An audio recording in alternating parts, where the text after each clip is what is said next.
I'm going to go back. Yeah, she probably would. Go back. No. Thought you were going Love how you somehow remember.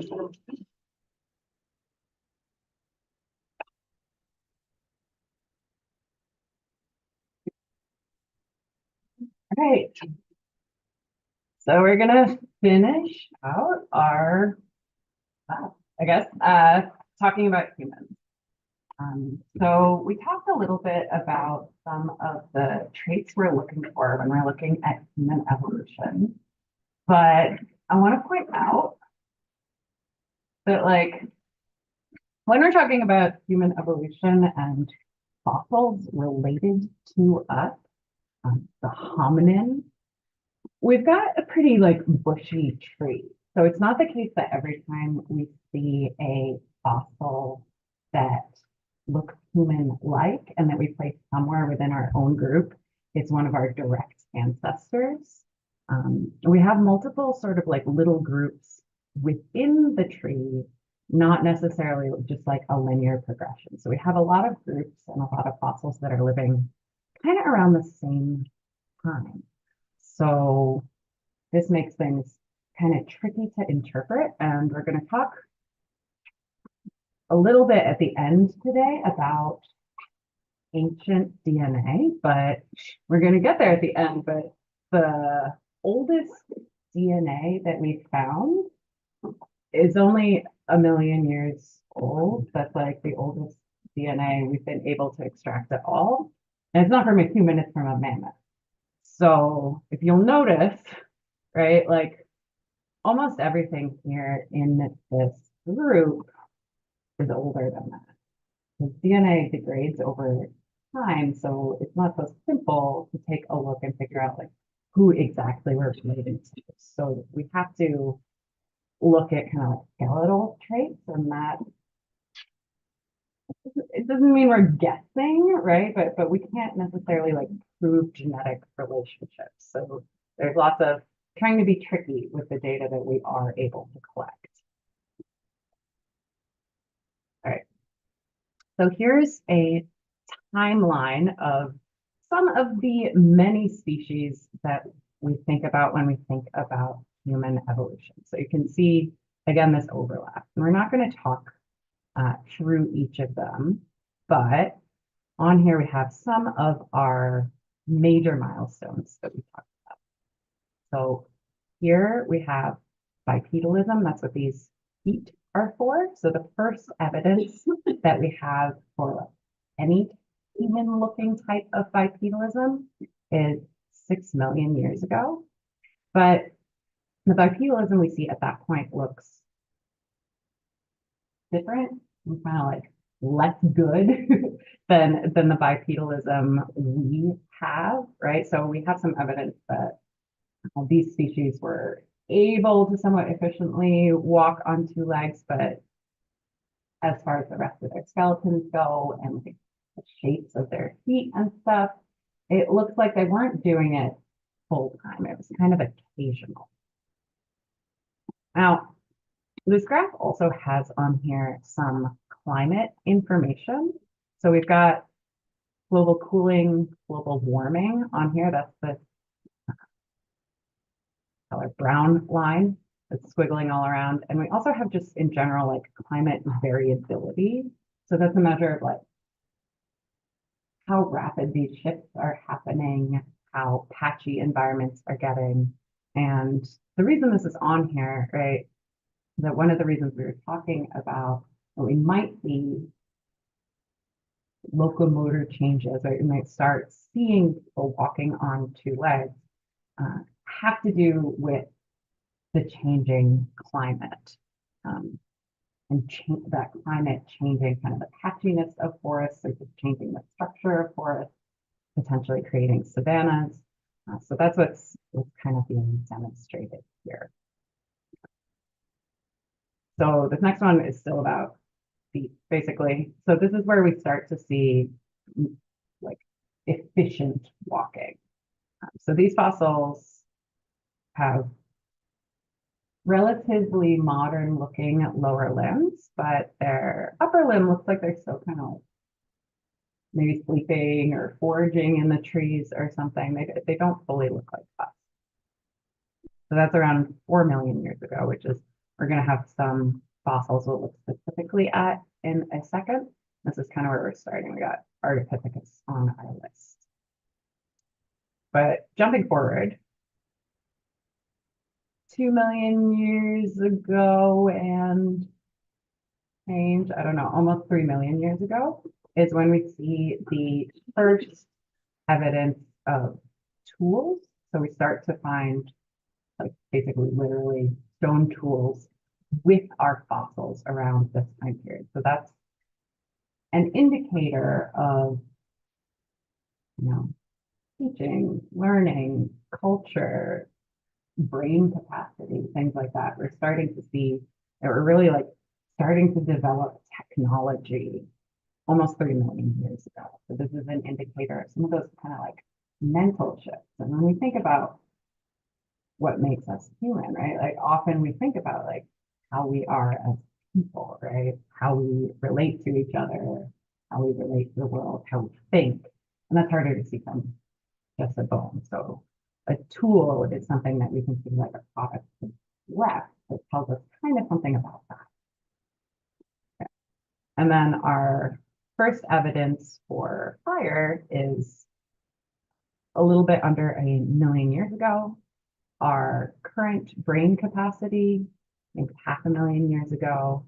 And then I think the fork is agriculture is quite recent in the scope of human evolution.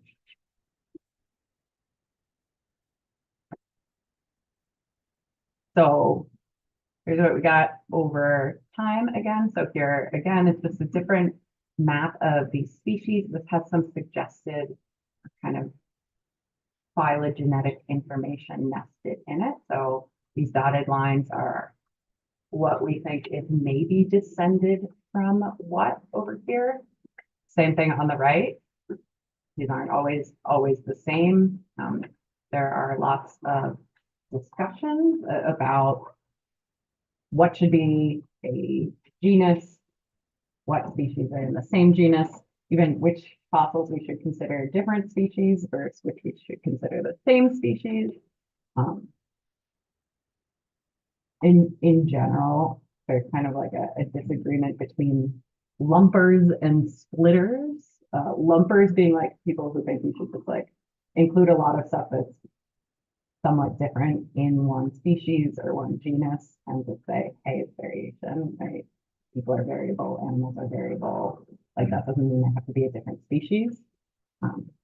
Splitters think, differences are differences and tend to assign new species kind of like more easily, which is also why you'll see like different numbers of species on different lists or different diagrams, because those are actually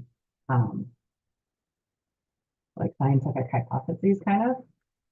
Like, I don't know how to pronounce this one. I have never heard of Australopithecus barrelgazali, and like I literally do research on Australopithecines. So so I don't know for a fact that that might just be one that doesn't have the types of bones I look at or something, but it also might be the case that this is a specific group that some people assign, for example, maybe to one of these other Australopithecus groups.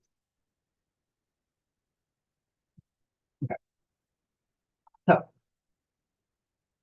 we're starting at that good upright walking kind of point. So we're starting here with Ardipithecus ramidus. So this is a 4.4 million year old skeleton. She's a woman or a female. And we can see some of the early traits.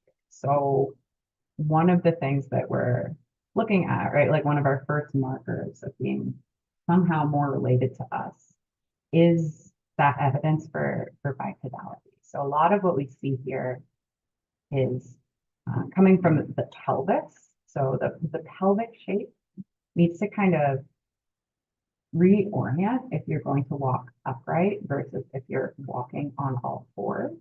And that also, because your thigh goes into your pelvis, comes with changes in the lower limb overall. Now, if we look at the feet and hands, though, we can see in the feet that we've still got kind of grasping looking feet. So they still, you can see that splayed kind of big toe, right?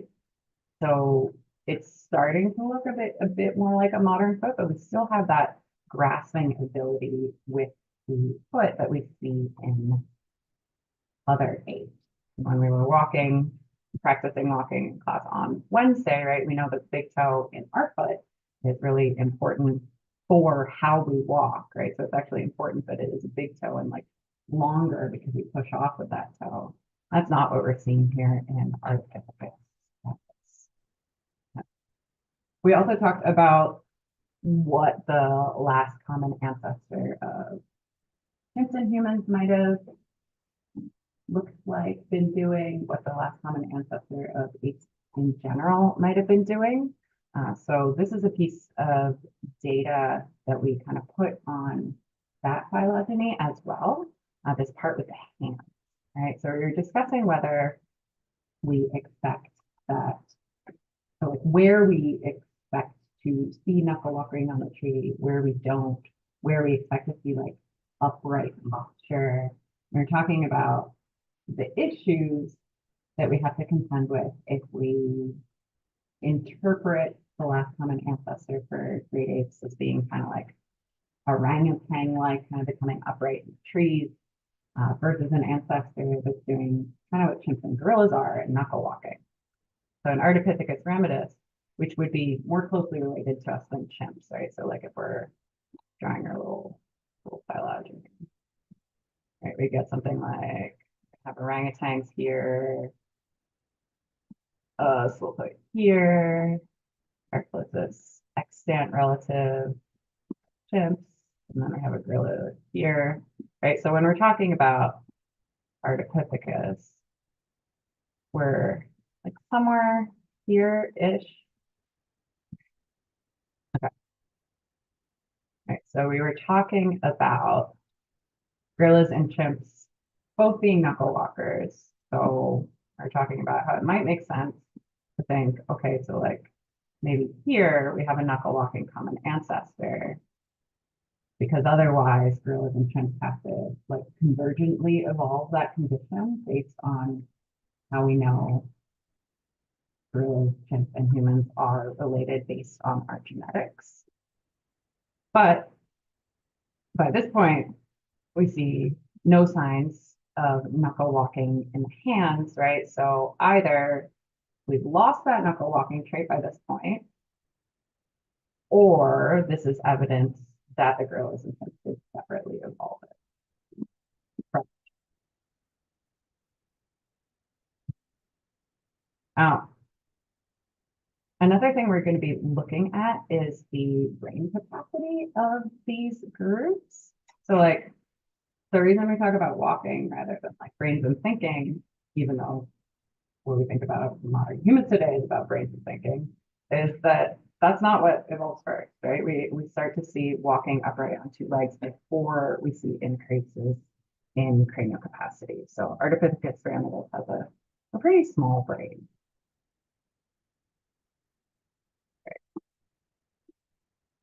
So next we're going to think about Australopithecus afarensis. So Australopithecus afarensis, like the fossil for this species, is really famous. So have you guys ever heard of Lucy, the fossil? Well, her name is Lucy, and she's special in part because she's really complete. So like often when we find fossils and fossil hominins, we'll find like a jaw, or I'll find like a finger and part of a tibia or something like that. We don't tend to find whole skeletons. So this was a really impressive find because we had like almost half the skeleton present, which means we have a lot more data, right? So like part of the reason people argue about like what should be a new species and what shouldn't be a new species is like, what do you do if you find a handful of ankle bones?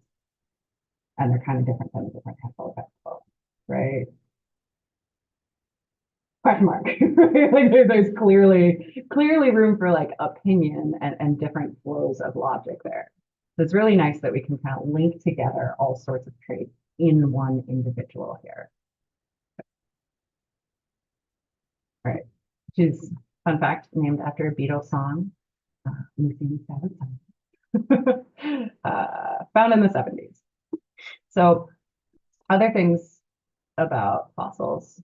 So the Ardipithecus that we looked at was also kind of in this general region in Ethiopia. So in general, when we're finding hominin fossils, like the old ones, we're finding them in like Ethiopia and Kenya, or we're finding them in South Africa. We don't tend to find them other places. Like you might find fossils in other places, but not fossil hominids. This more northern region is called the Rift Valley. So we think these things are fossilizing because of basically like volcanic ash in the geology here, made it easier for these fossils to fossilize during this time period, during the right time period to grab some parts of hominin evolution. Okay. So Australopithecus afarensis in Lucy lived primarily in grasslands and has a bunch of like grinding teeth. Some of them are quite large, has small canines. So I think there's a fair amount of plant eating, chewing going on here. We could like to talk about diet. But it does say lived primarily in grasslands. But a cool thing, so we have both the arm bones here, right? And you can see how they're broken, but we got both of them. So they've done some analysis on those breaks, and a paper recently, not really that recently, but for Science kind of recently, came out suggesting that she died from falling out of a tree. like looking at the breaks, it looks like one of these breaks was kind of like quite close to her death, and she broke her arm falling, and that's part of potentially the reasoning here. My grad school advisor worked partially on that paper. And kind of funny. Okay. So when we're talking about Australopithecus afarensis, this fossil has a brain about the size of a chimpanzee, has a prognathic jaw. So like our reason our faces look kind of the way they do, kind of human-like. Because they're like kind of flat, right? We don't have,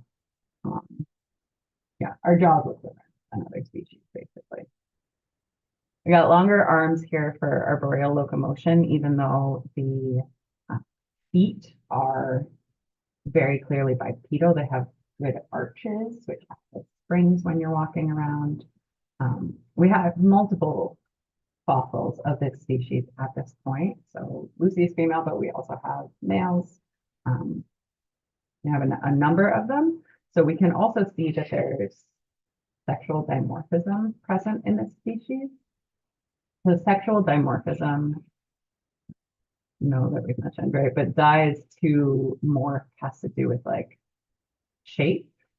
What we're really talking about when we talk about sexual dimorphism often is like differences in body size, but like more technically, it would just be like when males and females look really different, but we almost always mean like small females and large males, right? Like we see this in other apes, but also like in a lot of species, just like size differences between the sexes. And specifically, size differences between the sexes in something like a gorilla are really noticeable, right? Like it's the male gorillas that are huge. They're so huge, they like kind of climb very well. They have to sit on the ground because they're so big.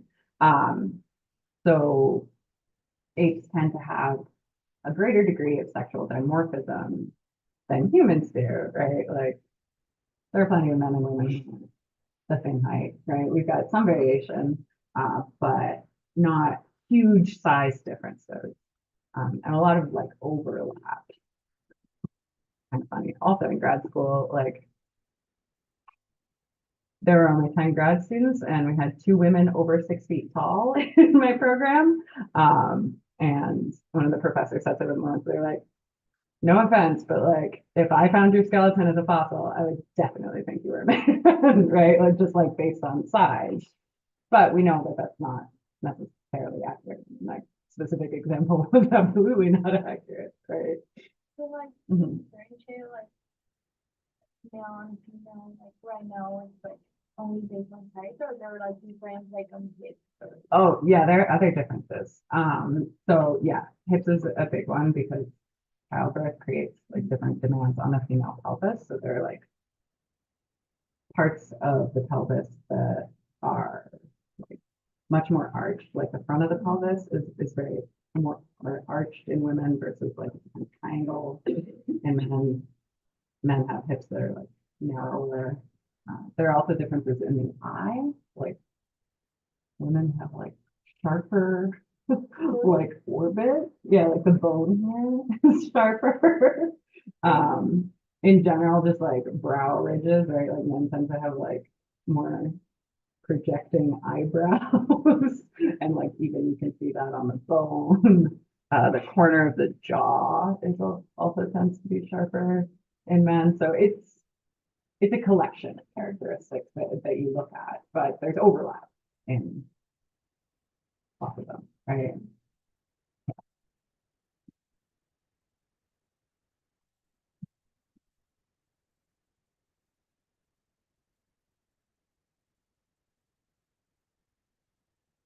So here's an example skull. So this is Australopithecus afarensis. So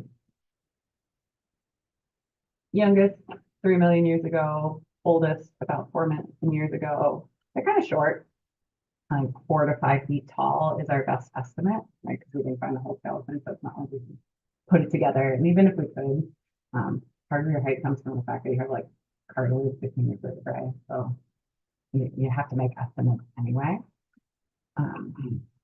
Australopithecus afarensis has another species that's closely related but younger, which is Australopithecus africanus. So we start to see Australopithecus africanus getting taller. The teeth are larger than in a human, but they're much more kind of the same shape as ours. So we interpret Australopithecus africanus as having a more similar diet to ours than Australopithecus afarensis did. So we can see on the diagram over here how they're related to. We do think that Australopithecus afarensis is an ancestor of Australopithecus africanus. So yeah, like here's afarensis, here's africanus. I got this dotted line here. So we do think that these are actual relatives of each other. So kind of a transit.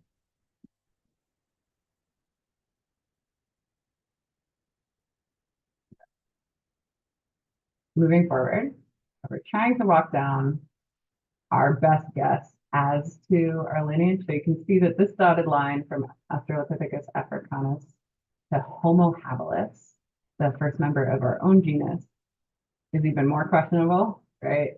So we have a dotted line and a question mark, right? So we're more confident that Australopithecus afarensis is ancestral to Australopithecus africanus than we are that Australopithecus africanus is ancestral to Homo habilis. So this is like very definitely kind of like just a suggestion. But it is in our own genus. And what's special here, and possibly the reason it's assigned to our own genus, is that we're sure that Homo habilis used tools. Habilis is for the fact that we find tools with Homo habilis, named after being like the handyman. So about 5 feet tall, about 100 pounds when we create endocasts. So basically like pour Jello into the skull and like make a mold and try and figure out what the brain looks like. We don't actually use Jello, but like, the digital equivalent. We think that we have a more human brain structure there, to the point that we think that maybe this is where we see speech arising, like human-like speech, although not developed to our degree. We can see continued changes in the jaw, and we see some changes in the brain capacity. So we can kind of track through here. This is going to be populating in on the right. So we got a small brain for Ardipithecus ramidus. And we see a slight size increase for Afarensis. Africanus is about the same size as Afarensis. And now we're adding almost 100 cubic centimeters to the brain capacity for Homo habilis. So that's a bit of a jump. So we had a jump when we came into the Australopithecine group, as we start to see our more fully bipedal ancestors potentially. And now we see another jump as we move into our own genus Homo here. So this is interpreted as being related to that tool use, right? Related to thinking, related to tool use, potentially related to language. Although fossil language is hard to see. So this is a point in time where we're coexisting with smaller brain species as well. So you can see some other Australopith groups here that we continue to see existing in the same time period. We put Homo habilis in our own lineage partially because of this progression in the brain size, in addition to some of the others.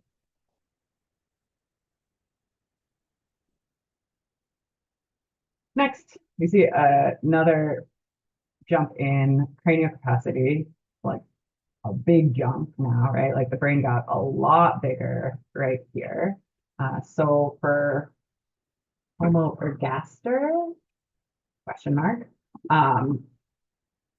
we found a pretty complete fossil of this guy known as Turkana. So this is a quite complete fossil. Like this one's like really complete, which is great. He's not an adult. It's like maybe a teenager. Hard to necessarily tell. We have ways that we age skeletons, but like if you're trying to age a skeleton of something that's a different species, then how do you know that you can apply the exact same rules in the exact same way, right? So that's why it says that the brain would be over 900 cubic centimeters in an adult of this species, is because they're also kind of like scaling it for the fact that he's young. And I was saying question mark because, again, this is one of the points at which like maybe this could be included in with our next group, Homo erectus, right? Like whether this is a separate species or it's an early juvenile member of the species is something that we argue about.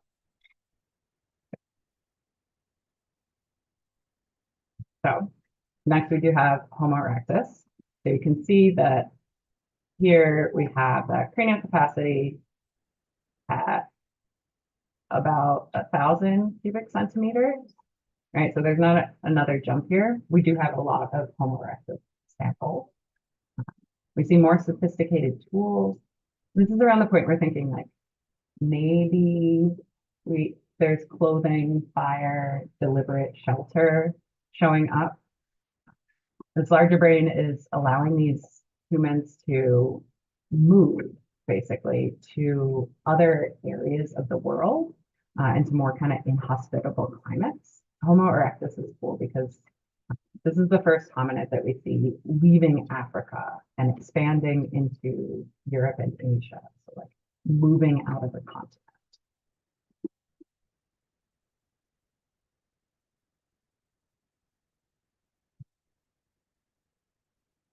Then we move into our anatomically modern humans. So that's about 150,000 years ago.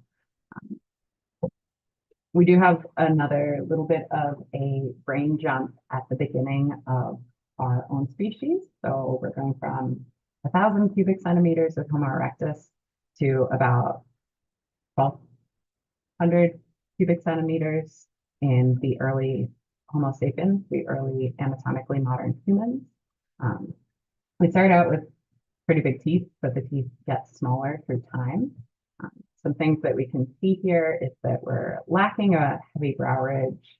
Our chin looks the way it does. Our faces, are kind of flat, but we have like a pointy chin. We start to see complex weapons and tools. I think this is a kind of dated term, but if you've ever seen the phrase Cro-Magnons, this is European Homo sapiens, kind of around this age here. So one of these hypotheses has kind of won out, but when we're thinking about the origin of anatomically modern humans and how we got where we got, logically, we have kind of two ways to think about it. Okay, so we know that Homo erectus, we see our oldest fossils in Africa. All these other like old hominids are also in Africa. So we're pretty sure that our lineage in terms of these other species starts in Africa. But where Homo sapiens specifically arises was a more subject to debate a little bit. So we see Homo erectus in Africa, but we did just mention that Homo erectus is our first group to start to leave Africa. So in the multi-regional hypothesis, the idea is that fully modern humans kind of arose in parallel from Homo erectus on each of the separate continents.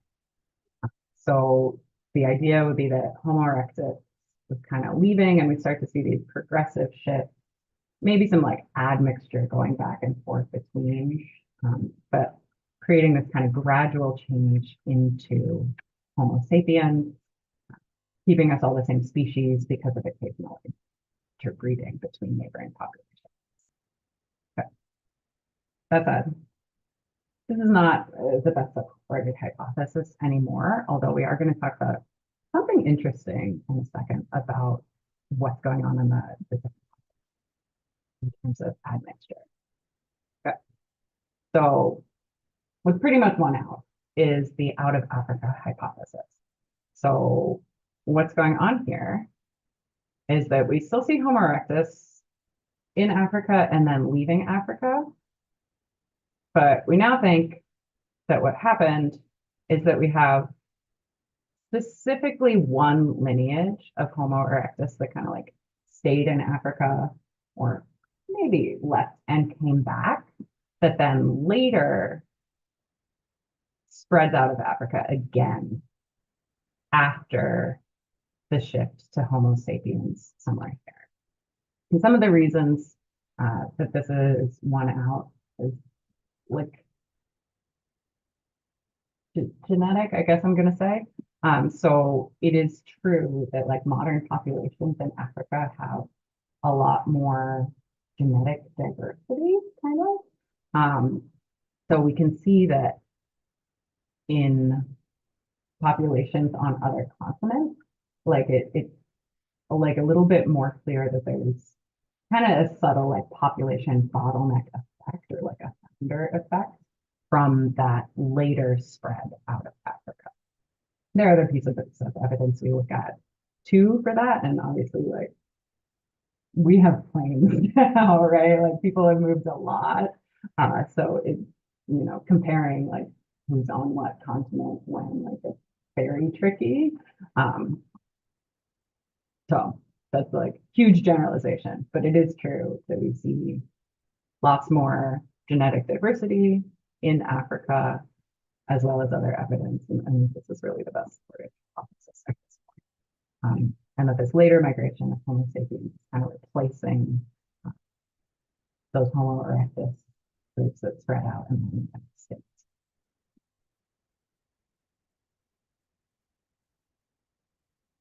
Okay. So tracing the path. Okay, so tracing the path of human migration. So we're going to start with Homo sapiens in Africa, evolving from Homo erectus like 200,000 years ago-ish. Our best evidence for what happened next to get people where they are today and explain why we see fossil remains where we do is that we see a spread of Homo sapiens out of Africa and into the Middle East, like 70 to 50,000 years ago. And then from the Middle East, we see a group move down through Southeast Asia and towards Australia and Oceania. And we see a group moving into Europe. So this branch towards Australia starts first, I guess. So currently our older fossils are kind of over this way.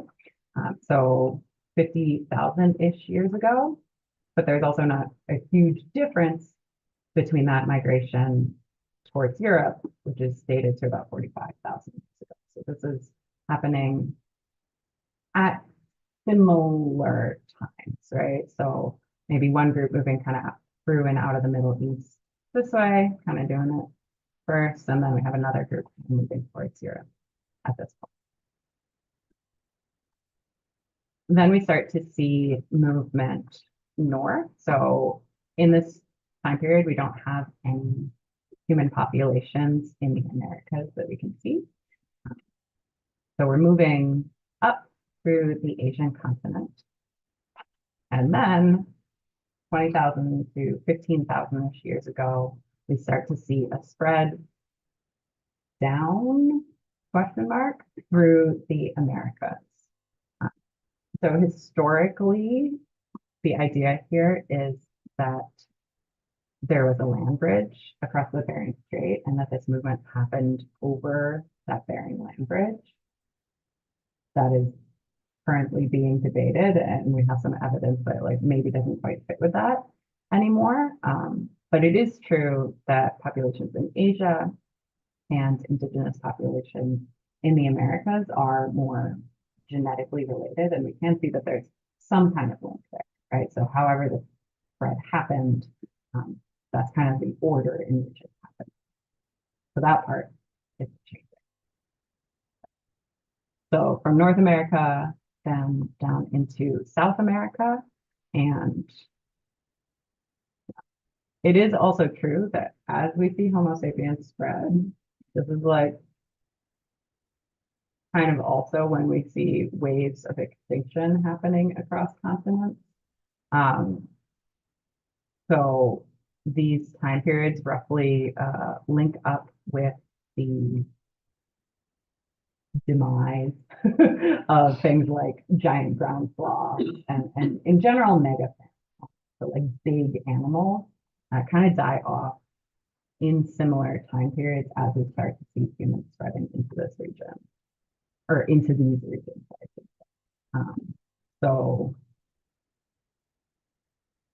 that's kind of a commentary on what's happening now, right? Like we think that's probably like overhunting. Our effect on the world. We also have evidence of like a second flow then into Southeast Asia and Oceania about 3,000, 4,000 years ago, and then moving through the Polynesian islands. It's a little bit more recent. Okay. So a famous group in our own genus or potentially our own species are the Neanderthals. So it's spelled with a TH, but it's German. It's named after a specific valley in Germany. So the TH is pronounced just as a T scientifically. So that's why I'm saying Neanderthals instead of Neanderthals, because someone once criticized me for it at a scientific meeting. But yeah, so this is a term for our cousins, question mark. So someone in our own genus. Sometimes they're called Homo sapiens neanderthalensis. So some people do put them like in our own species, but as a like separate subgroup. They're in Europe like 200,000 to 40,000 years ago. So they're kind of like before anatomically modern humans that kind of predate. Their skulls are a little different. So they have a heavy brow ridge, and in general, their bodies look like they're like cold adapted. So you can see that in a number of different ways in people. So some of it has to do with like nasal passageways that are like more complex for warming air, but it's also true that like people in cold regions tend to be like shorter and stockier because it minimizes like your surface area, and like pulling limbs in close to your body means that you can kind of like keep your warmth in your chest and your trunk. Whereas people in hotter regions, some of them can tend to be like much taller and leaner and longer limbed, maximizing that surface area where you can have sweating. Basically, we see kind of like thermoregulation effects even in like modern populations. Again, we have to like factor in admixture, right? So yeah, because we have time.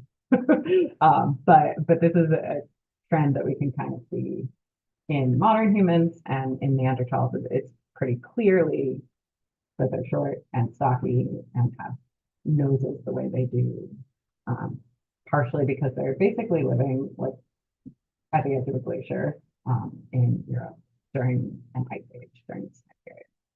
But they got tools, they got fire, they got shelter, they got clothes, they have art.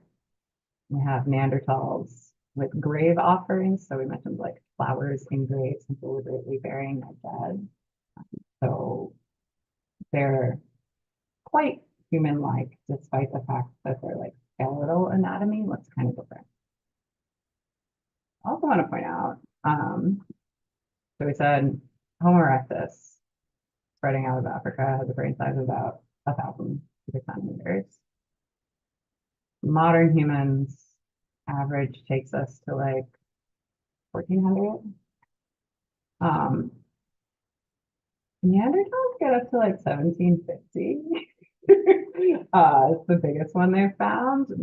The best average I could find was actually like 1,500. So they're actually like a little bigger than us.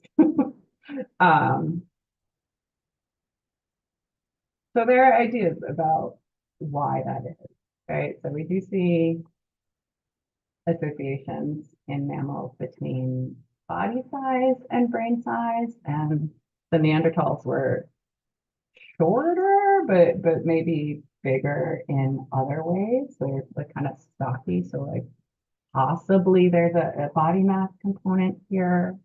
I also saw a recent study talking about like what brain regions specifically were bigger.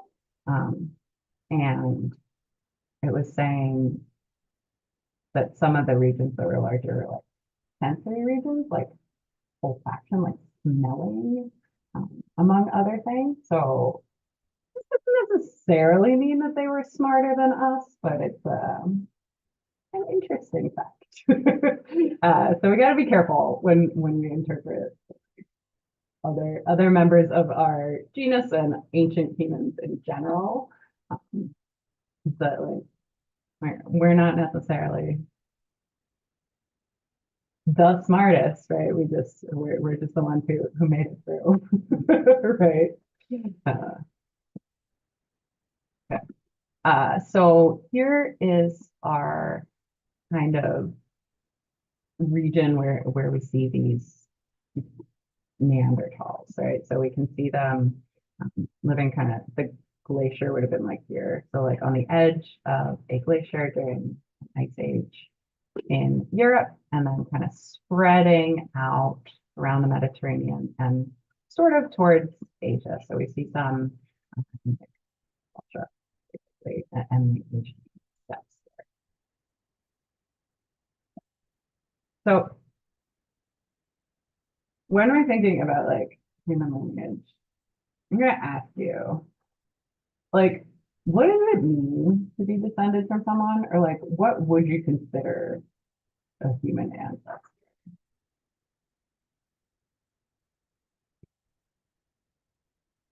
Like, what would your like checklist be? Like if they didn't evolve, we wouldn't be here kind of thing. Okay. I don't know if you, that's not like. No, I'm asking for an opinion. Like, Oh, no, like okay, I I'm wasn't just, sure if you yeah, understood those, yeah. yeah. So like, yeah, their existence is necessary Yeah. for our existence.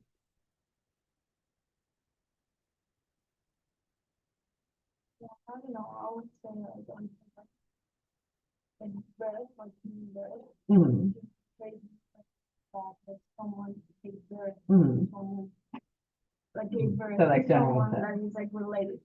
mhm. Okay, so giving birth.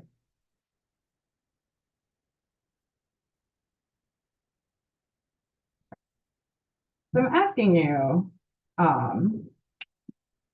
because it matters for how you interpret Neanderthals, right? So like, um, we do have ancient DNA from Neanderthals.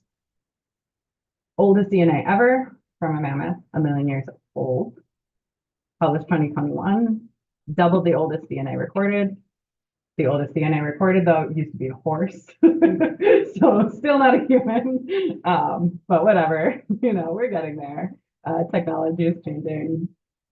Computer processing is really changing what we can interpret.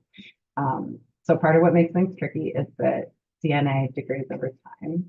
So we have to worry about contamination for the first part, right? Like ancient DNA has been lying around for up to 1 million years ago, right? So we got to make sure that we actually are looking at DNA of what we think we're looking at, and especially that we're not looking at like DNA of the person who found the fossil or whatever.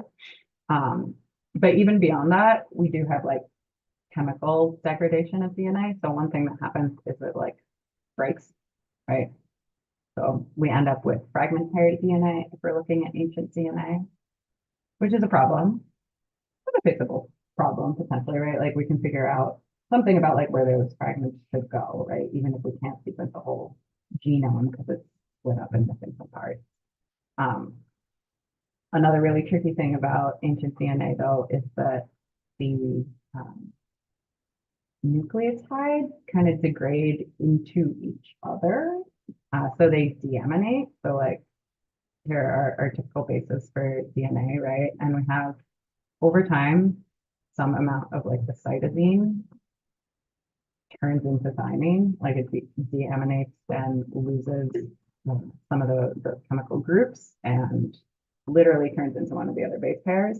Same thing between guanine and adenine. So that also makes it like tricky to figure out, okay, like, is this an actual genetic difference in the species we're extracting DNA from, or which parts of this have to do with the fact that DNA like is actually degrading molecules into other.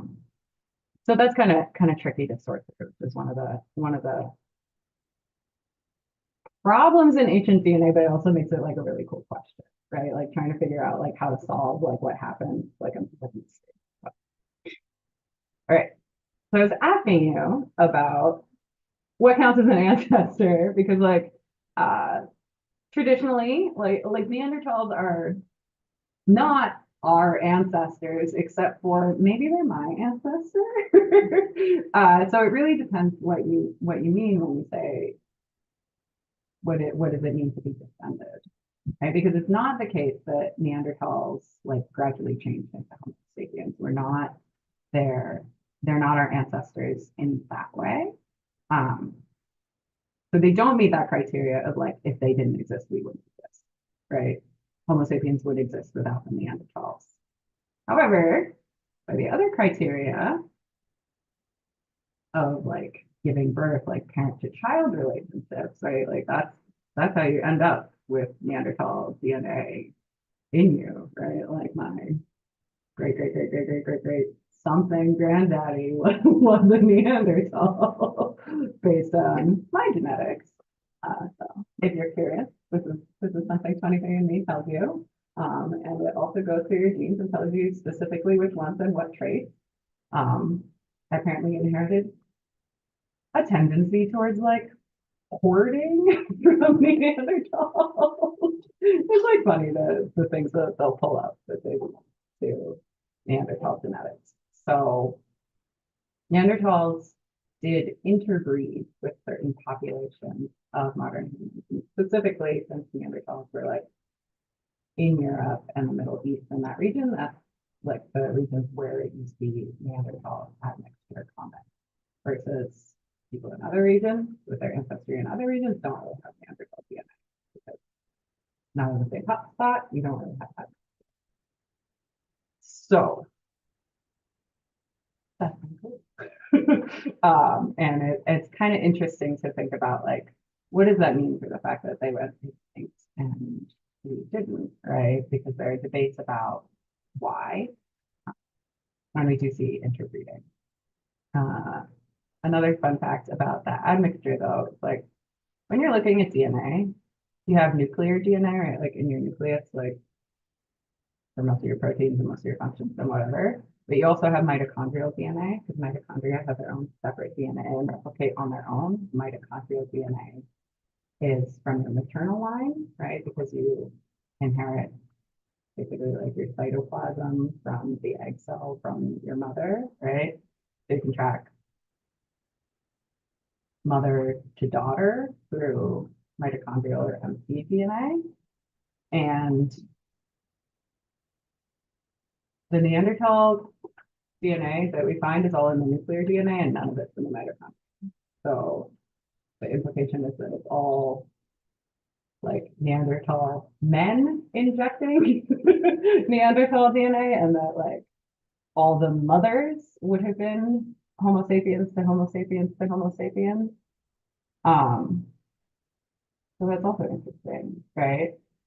And that could be the case about like, just like viability of offspring. So it might be the case that like if a Neanderthal woman tried to give birth to like a hybrid, it would die, she would die. But like, if a Homo sapiens woman gives birth to a hybrid, it survives, right? Like there are interesting questions about like why that is and what that kind of like dynamic sort of looks like in the institute. It's another cool fun fact. Okay. Neanderthals are not the only species that interbred with modern humans. So the Neanderthal admixture we see is in populations around Europe mostly, but we have found relatively recently a new species of humans called the Denisovans. They're found in Denisova Cave in Russia. And they're a little bit of a mystery because originally they were found from one single finger bone. And the only reason they realized it was a different species was they extracted DNA from it and then went, what the fuck, basically. and realized that like it was substantially genetically different, and that's why it was assigned a different species. Since then, we found like a jaw, and that's about it for what we have from the Denisovans. However, since we have extracted that DNA from that finger bone, right? Like we can look for it in modern populations, and we do see admixture between at least what we're interpreting from that sequenced DNA and modern populations. So 23andMe does not report this yet, but we see Denisovan DNA in Aboriginal Australians, some people in Oceania, Polynesia, Fiji. Really interesting that we see it like in Eastern Indonesia, but not in Western Indonesia, not in East Asian. So like this also has some really cool questions that it raises about like who got where, when, why, and how, right? So that's a fun thing that we are still actively exploring. So these are just some facts, right? So Neanderthals are genetically distinct from modern humans, but they're more closely related to us than chimps are. They did diverge about an extra five. No, I don't think so. Like 500,000 years ago. No evidence for maternal mitochondrial DNA, but yes to nuclear DNA. And we see that they have a smaller population size and we start to see inbreeding basically like as time goes on. So we think that part of that population size might be part of what like killed them off. Denisovans, we have a big question mark because we have extremely few fossils and therefore extremely few genomes, but they were around. Cool. They're a mystery. And there might be more mysteries. So here we got a map kind of like looking at some of the relationships that we see between humans, Denisovans. We actually have multiple groups of Neanderthals, and also potentially some additional hominin species that we can see kind of like evidence for in our own genomes, but like haven't found yet. The future, hopefully we'll have some hominin mysteries. And that's it. Which is good because that's time.